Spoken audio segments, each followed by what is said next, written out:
This morning, I'd like to explore Moses' call story from our first lesson.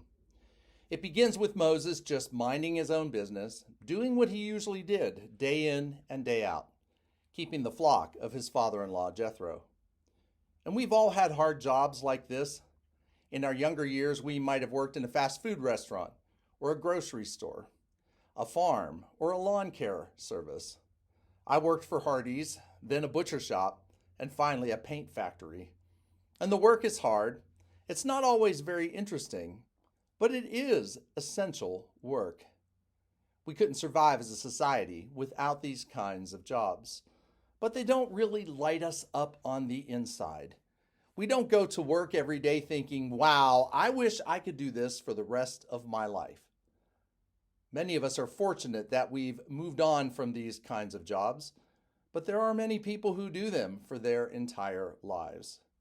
These jobs may pay the bills, but they're not very rewarding. And I seldom meet people who are passionate about doing these kinds of jobs, so they have to find their passion somewhere else. This might describe the job you're currently working in.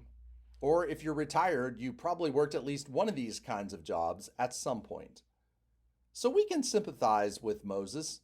He's working hard in the hot summer sun, trying to keep the sheep safe, fed, and watered.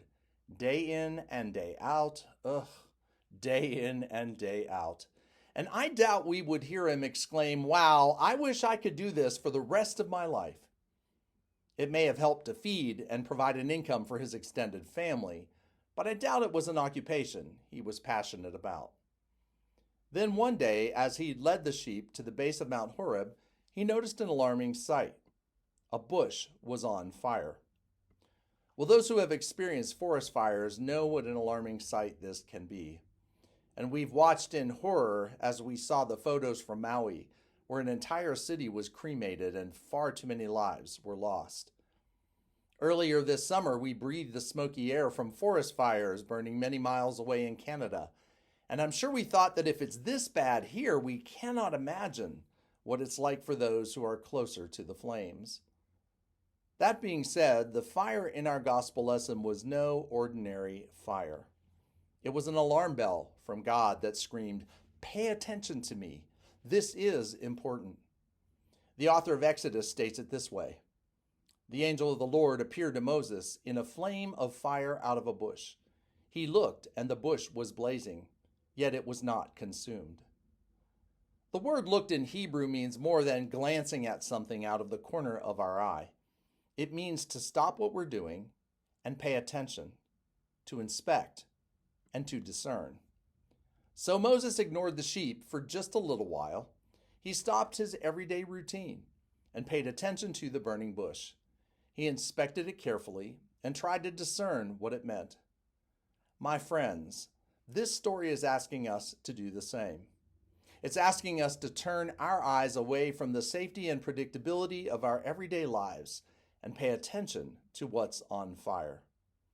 And so I ask you the question, what is burning inside of you these days?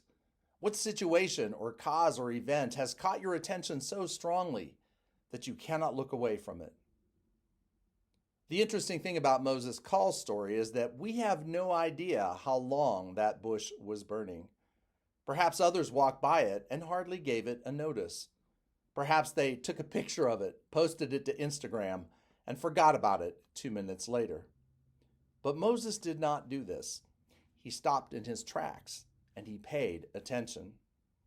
And this is something we seldom do unless the fire is so big that it's impossible to ignore. So I'll ask the questions again. What is burning inside of you these days? And once you figure that out, what are you going to do about it? Thankfully, Moses pays attention to the burning. And when he does, God says something profound. "Come no closer. Remove the sandals from your feet, for the place on which you're standing is holy ground." My friends, the burning places in our lives and in our world are holy ground. And the reason why they are holy ground is because God is already there. Do you hear me, church? The reason why they are holy ground is because God is already there. God went before us. Notice all the I statements God makes in our first lesson. I have observed the misery of my people. I have heard their cry. I know their sufferings. I have come down to deliver them. Whew. God is always in the burning places, be they literal fires or anywhere suffering and injustice occur in our world. And the question both Moses and we need to answer is, what are we going to do about it? Notice that Moses' initial response is to make excuses. Who am I that I should go to Pharaoh and bring the Israelites out of Egypt? In other words, I'm not qualified. I don't have the time. I'm too tired. I have a family to think of. I'm only one person. What difference can I really make? And finally, who is going to watch all these sheep? The excuses we make to avoid paying attention to the burning places in our world are numerous. We know them by heart. But God reminds Moses as well as us that the great I Am will be with us as we answer the call to attend the burning places in our world. I will be with you, God says to Moses, and this shall be the sign for you that it is I who sent you. When you have brought the people out of Egypt, you shall serve God on this mountain. And so, my friends, we return to the question, what is burning inside of you these days? What situation, cause, or event has caught your attention so strongly that you cannot look away from it? God is already in these places and promises to meet us there. And it's time for us to stop making excuses and do the work God has called us to do. The good news is we don't have to attend to all of the burning places all by ourselves. Moses was called to attend to one, and only one. It was within his sphere of influence. It took advantage of the gifts that God saw he had to offer. So instead of being overwhelmed by a world burning out of control, perhaps we need to narrow our focus. Perhaps we need to pay attention to a single burning place or person that has caught our attention. Perhaps we need to listen to whatever issue is burning in our hearts these days and see what we can personally do to attend to the situation. And while it's true that God is already present in the burning places in our world, the Eternal One also needs us to be holy hands and holy feet. God needs us to speak words of hope and fight for justice wherever it is needed the most. You know the rest. If you know the rest of the story, you know that Moses goes on to make a few more excuses, including pointing out to God that he's not really a dynamic speaker. And God hears Moses' concerns, and he sends Aaron to be his spokesperson. And the rest, as they say, is history. Clearly, someone else was able to attend to the flocks of Jethro. However, no one else could do what Moses did in helping to set the Israelites free from their bondage in Egypt. And the same is true for us. Each of us has a unique set of talents and abilities that no one else possesses in quite the same way as we do. And when God calls us to attend to one of the burning places in our world, the Holy One has our specific set of gifts in mind.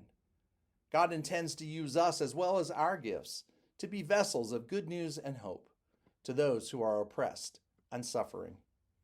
And we cannot attend to every burning bush that exists in our world. That's a recipe for burnout and exhaustion. But God has a specific cause or person in mind where we can personally make a difference. So perhaps the lesson we learn from the call of Moses today is that it's important to pay attention to what's burning inside of us. It's important to notice what issue or person is tugging at our hearts and keeps running through our thoughts as we go about our everyday lives. Let's not look away from these burning places, but stop, pay attention, and discern how God can use us to make the world a more loving and hopeful place. Amen.